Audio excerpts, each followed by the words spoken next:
Capítulo 15. Camelos são maus. Sim, Carter, toda essa história com os demônios da água deve ter sido horrível, mas não sinto pena de você, porque, primeiro, você fez completamente por merecer, e segundo, enquanto você resgatava Zia, eu enfrentava camelos. Camelos são nojentos. Você pode pensar, mas Sede, esses eram camelos mágicos invocados por um amuleto de Walt. Walt esperto. Certamente camelos mágicos não são tão ruins quanto camelos normais. Pois agora posso atestar que camelos mágicos cospem, fazem cocô, babam, mordem, comem e o mais nojento de tudo, fedem como camelos normais. Na verdade, sua nojeira é magicamente intensificada. Não começamos com os camelos, é claro. Progredimos por uma série de meios de transporte cada vez piores.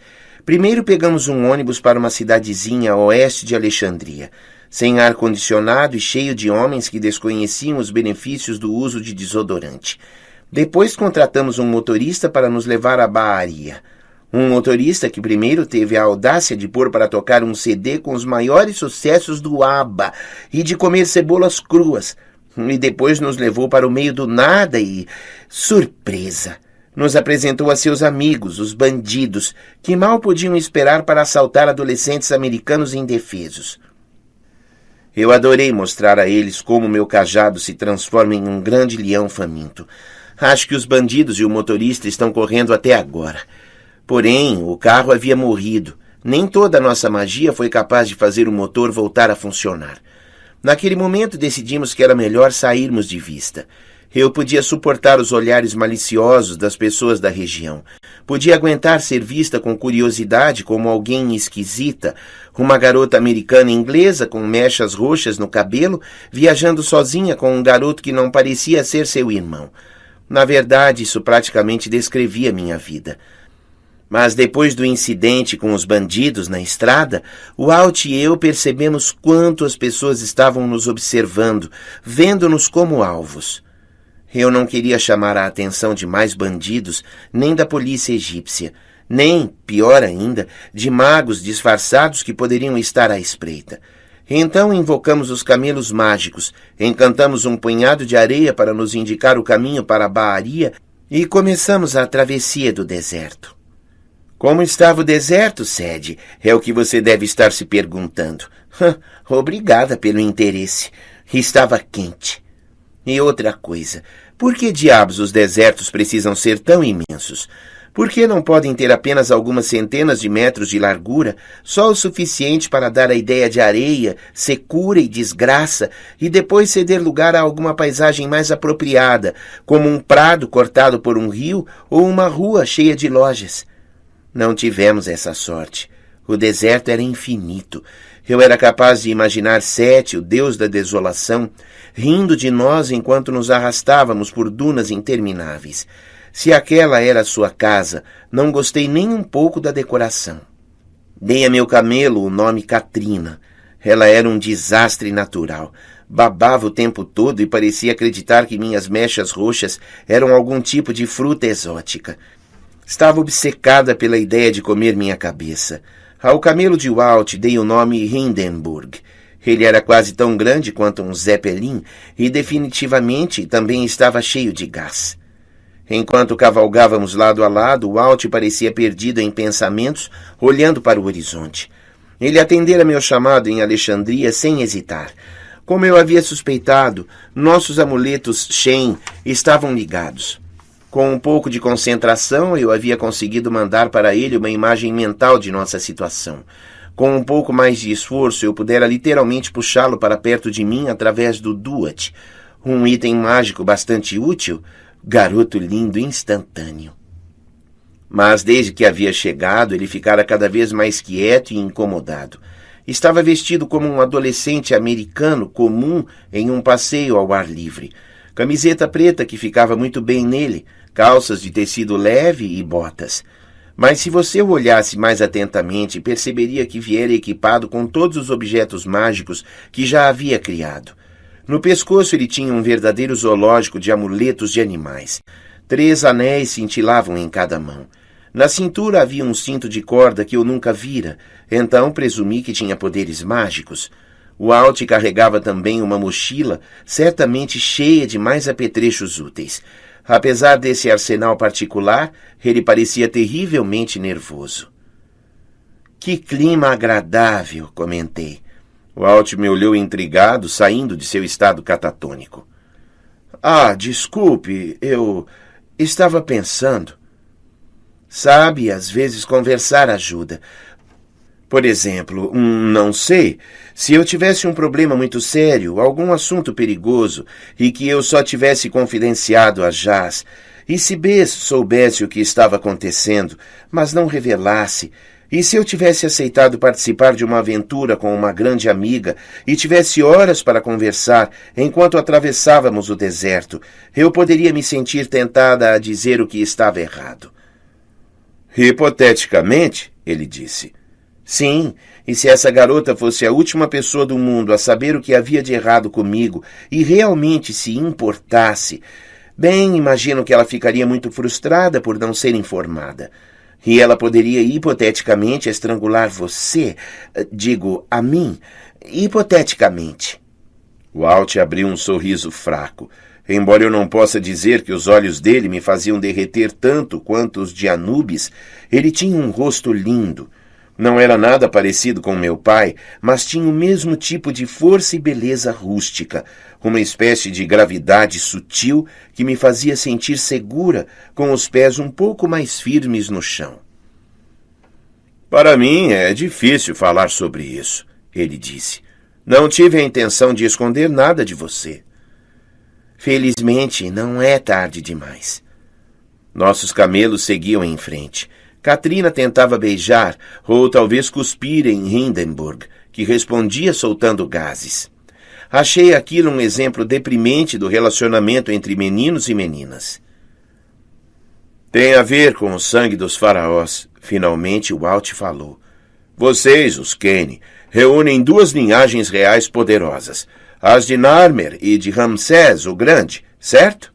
Foi o que me disseram. Sede e a Grande, até que soa bem. Walt não respondeu. Talvez estivesse me imaginando como faraó, o que devo admitir é um conceito bem assustador. Minha linhagem real, ele hesitou. O que você sabe sobre Akhenaton? Sem pensar muito no assunto, eu diria que ele foi um faraó, provavelmente do Egito. Walt riu, o que foi bom. Se eu conseguisse impedi-lo de ficar tão sério, talvez fosse mais fácil para ele se abrir. Nota 10, Walt confirmou. Akhenaton foi o faraó que decidiu dar um fim em todos os antigos deuses e idolatrar apenas Aton, o Sol. Ah, certo. A história me soava vagamente conhecida, o que me assustava, porque me fazia sentir quase tão nerd em assuntos do Egito quanto Carter. Esse é o cara que mudou a capital, não é? Walt assentiu. Ele construiu uma cidade inteiramente nova em Amarna. Era um cara meio esquisito, mas foi o primeiro a pensar que os deuses antigos eram ruins. Ele tentou banir a adoração a eles, fechar seus templos. Queria cultuar apenas um deus, mas fez uma escolha estranha para esse deus único. Ele achava que era o Sol. Não o deus Sol, Ra, mas o próprio disco solar, Aton. Enfim, os antigos sacerdotes e magos, especialmente os sacerdotes de Amon-Ra. Outro nome para Ra? Arrisquei. Mais ou menos, ele disse. Então, os sacerdotes dos templos de Amon-Ra não ficaram muito felizes com Akhenaton. Depois que o faraó morreu, eles removeram a face de suas estátuas, tentaram apagar seu nome de todos os monumentos, etc. Amarna foi completamente abandonada. O Egito voltou ao que era antes. Tentei assimilar aquilo. Milhares de anos antes de Iskandar emitir uma ordem exilando os deuses, um faraó tivera essa mesma ideia. E esse foi seu tátara alguma coisa avô? Perguntei. Walt enrolou no pulso as rédeas do camelo. Sou um dos descendentes de Akhenaton, sim. Temos a mesma aptidão para a magia que a maioria das linhagens reais, mas temos problemas também. Os deuses não ficaram felizes com Akhenaton, como você pode imaginar. O filho dele, Tutankhamon... Rei Tut? Perguntei. Você é parente do rei Tut? Infelizmente, Walt respondeu. Tutankhamon foi o primeiro a sofrer a maldição. Morreu aos 19 anos. E foi um dos que teve mais sorte. Espere aí. Que maldição? Nesse momento, Katrina brecou com um guincho estridente. Eu sei, você vai protestar que camelos não guincham, mas está redondamente enganado. Quando chegou ao topo de uma enorme duna de areia, Katrina soltou um guincho molhado muito pior que o de pneus cantando. Hindenburg parou com um som mais flatulento. Olhei para o outro lado da duna. Abaixo de nós, no meio do deserto, havia um nebuloso vale de campos verdes e palmeiras, uma mancha mais ou menos do tamanho do centro de Londres. Havia aves no céu. Pequenos lagos brilhavam ao sol da tarde. Aqui e ali havia alguns abrigos, de onde fogueiras lançavam fumaça. Depois de tanto tempo no deserto, meus olhos doíam ao ver todas aquelas cores, como quando você sai de um cinema escuro para uma tarde ensolarada. Compreendi como os viajantes da antiguidade deviam se sentir descobrindo um oásis como aquele após dias no deserto. Era o mais próximo do Jardim do Éden que eu jamais vira. Mas os camelos não tinham parado para admirar o belo cenário. Havia uma trilha de pequeninas pegadas na areia, desde o limite do oásis até nossa duna. E subindo a encosta vi um gato com uma expressão bastante descontente. Finalmente, disse o gato. Desci do lombo de Katrina e olhei incrédula para o felino. Não por ele falar, eu já tinha visto coisas mais estranhas, mas porque reconhecia aquela voz. Bastet, eu disse. O que está fazendo dentro desse... O que é isso exatamente? O animal se apoiou nas patas traseiras e abriu as dianteiras, como se dissesse, "Voi lá." Um gato da raça mau egípcio, é claro. Lindas manchas de leopardo, pelo azulado. Parece que foi batido no liquidificador. Eu não queria ser grossa. O gato estava terrivelmente arrebentado. O pelo tinha falhas enormes. Até podia ter sido bonito um dia, mas eu estava mais inclinada a pensar que ele sempre tivera esse aspecto selvagem. O pelo que restava estava sujo e manchado, e seus olhos estavam inchados e tinham quase tantas cicatrizes quanto os de Vlad Menshikov. Bastet, ou o gato, ou quem quer que estivesse no comando, voltou à posição de quadrúpede e fungou com indignação. Cede, querida, creio que já falamos sobre cicatrizes de batalhas em gatos. Este velho felino é um guerreiro. Um guerreiro que sempre perde, pensei, mas decidi não dizer isso. Walt também desceu do lombo de Hindenburg. Bastet, como... Onde você está? Ainda nas profundezas do Duat, ela suspirou. Vou precisar de pelo menos mais um dia até poder sair. As coisas por aqui estão um pouco... caóticas. Você está bem? Perguntei. O gato assentiu. Só preciso tomar cuidado. O abismo está fervilhando de inimigos. Todos os caminhos e vias fluviais habituais estão guardados. Vou ter que fazer um desvio enorme para voltar em segurança, e como o equinócio começa amanhã ao pôr do sol, o tempo vai ser muito apertado. Achei que seria melhor mandar uma mensagem para vocês. Então, Walt franziu o senho, esse gato não é real? É claro que é real, disse Bastet, mas é controlado por uma porção de meu Ba.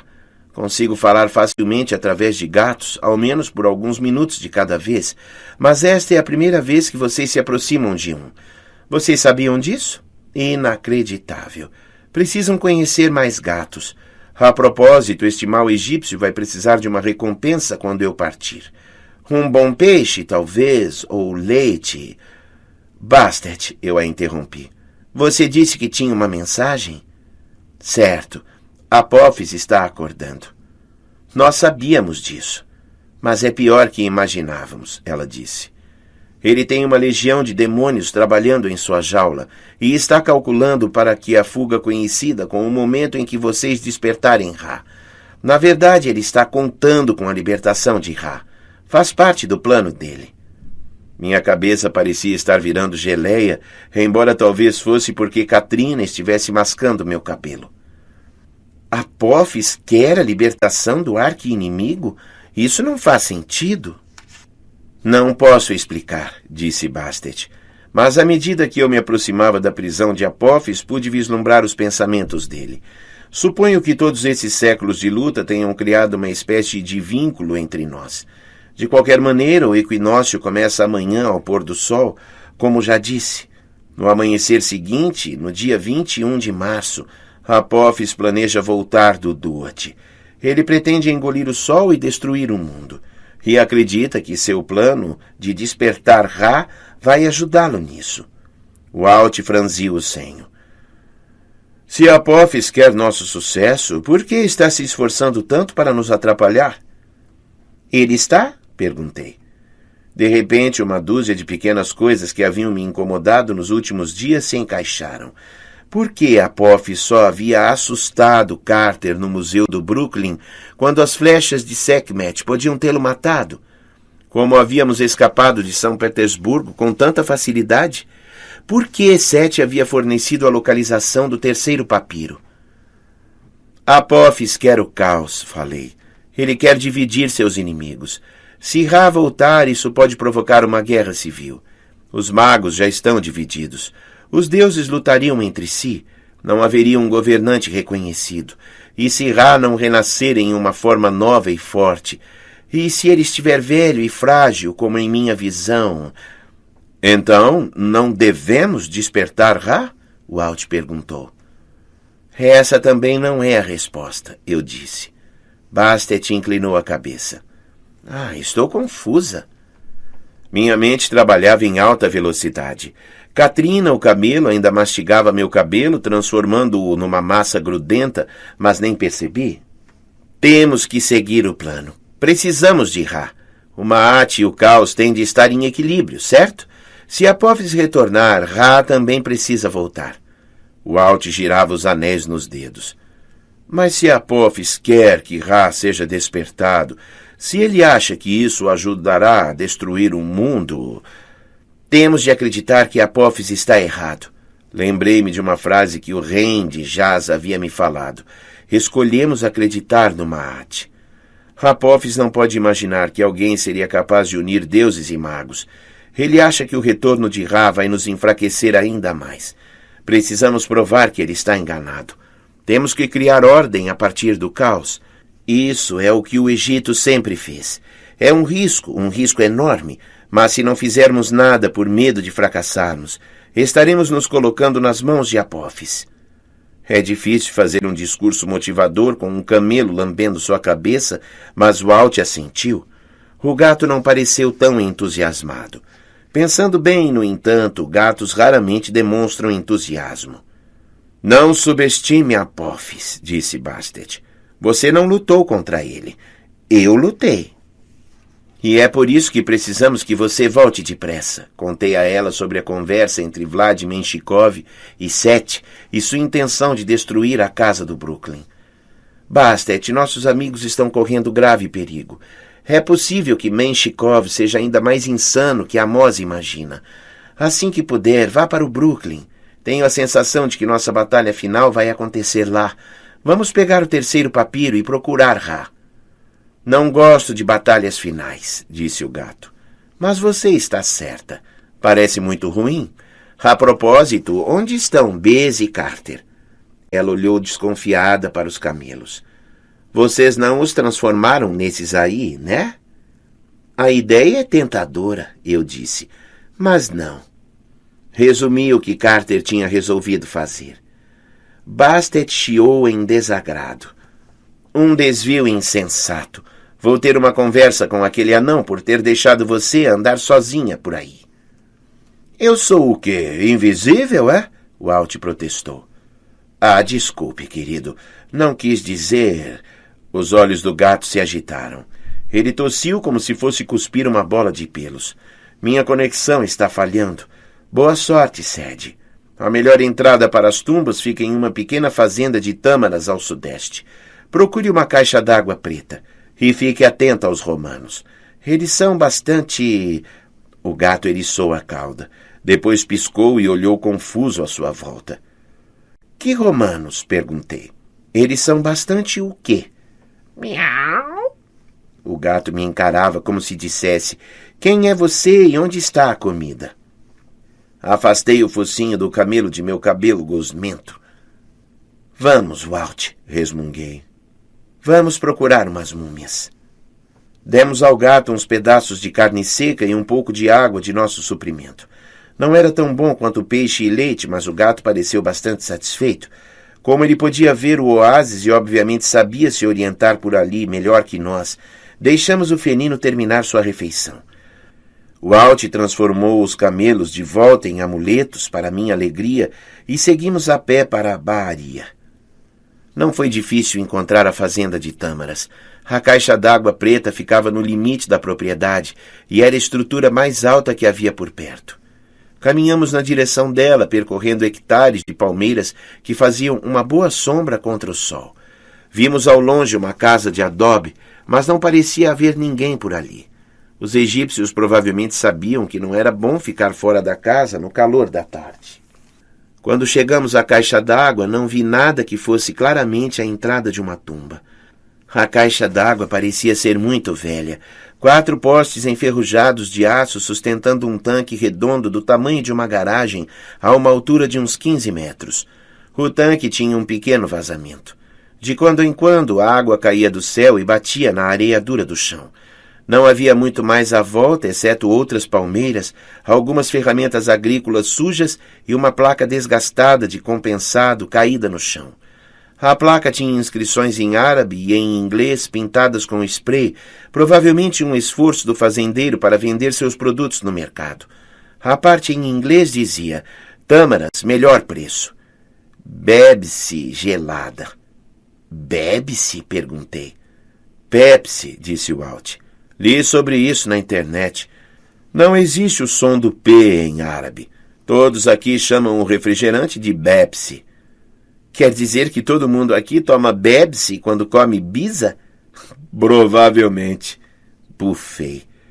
Se este é um famoso sítio de escavação, não deveria haver mais atividade? Arqueólogos, bilheterias, vendedores de souvenir? Talvez Bastet tenha nos mandado para uma entrada secreta, Walt disse. É melhor que precisar passar escondido por um bando de guardas e vigias. Uma entrada secreta soava bem interessante, mas a menos que a caixa d'água fosse um teletransportador mágico ou que uma das tamareiras tivesse uma porta oculta, eu não sabia onde poderia estar essa entrada tão útil.